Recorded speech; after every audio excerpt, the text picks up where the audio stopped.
By the way, there will be no standing for this presentation. In fact, I want you to slouch even deeper into your chairs and let the Florida flow over you. The reasons for which will become clear very, very shortly. And I'm here basically to say that Florida man and Florida woman are not embarrassments. They are actually going to help us make the 21st century the Floridian century. And I'm going to start by talking about the word superhero. It was first coined in the year 1917, which also happens to be the year that the United States entered World War I, stepping into the path where it would eventually become a superpower. That is not a coincidence. Now, in the year 2013, a Twitter account was created to mock Florida man, calling him the world's worst superhero. I say, ignore worst, but think of Florida man as a superhero. At the very least, he's already accomplished one thing, and that is he has changed Florida's reputation. We are no longer God's waiting room. We are now America's drain pipe for weirdos. And in a moment, I'm going to explain why that's a great thing. But first of all, let's talk about the earliest superhero, and that is Superman. Like most Floridians, Superman is not from here. He's from the planet Krypton. He came here on a rocket ship. Florida man and Florida woman are also largely not from here. They came here on a Greyhound bus. Now, both Superman and Florida man are going through the hero's journey.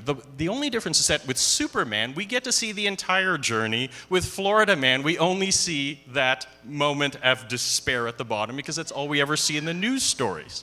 Now, there is a movie-making Bible called Save the Cat. Check it out on Amazon. And he talks about this phase called the long, dark night of the soul. But after that comes redemption. That always happens in the movie to the hero. Superman himself is solar-powered. He's powered by sunshine. That's how he gets his strength. Florida man is also powered by sunshine. That sun gives us wonderful tropical climate that also makes it a wonderful place for us to live in. Florida's flat geography is also great for Florida man because it's nice and easy to push a shopping cart with everything you own when there are no hills. The other great thing about Florida is that without 4 months of winter, you have 12 entire months in which to cause mischief and to get into all kinds of activities, a lot of which involve nudity. But guess what? That also works for us as well. Then finally, Officer Jane will know this, is one of the things that gives Florida man his powers is sunshine laws. Since 1909, we have an open government law which makes it easy for any news organization to look up the police blotter and find interesting news stories. But that also allows us to look into what's going on in the government. In fact, even unofficial meetings have to be registered with the media. If other states had open laws, we would see their embarrassing people as well. Case in point on the screen.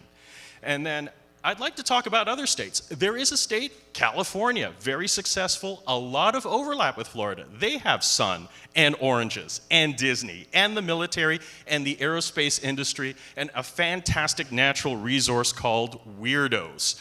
Ever since the gold rush, then rock and roll and Hollywood and self-help and now Silicon Valley, California has been profiting and prospering thanks to weirdos.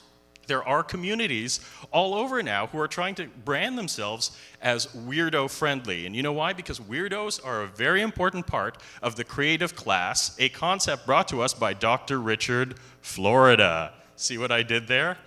And that's because they understand that winning isn't normal. You have to do weird stuff to win.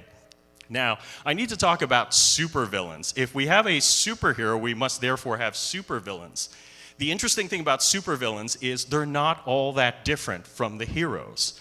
Thor fights other Norse gods. Captain America's enemies are other super soldiers.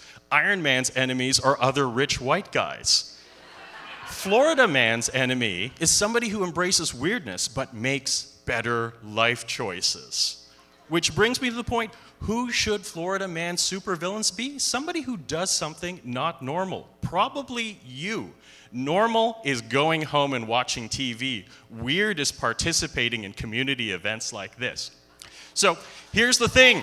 You are Florida man supervillains. Go out there and take over the world. And now, the song. Florida man, Florida woman, does whatever a Florida can. Are they weird? Listen, bud. They've got greatness in their blood. Look out. There goes a Florida man. Thanks very much.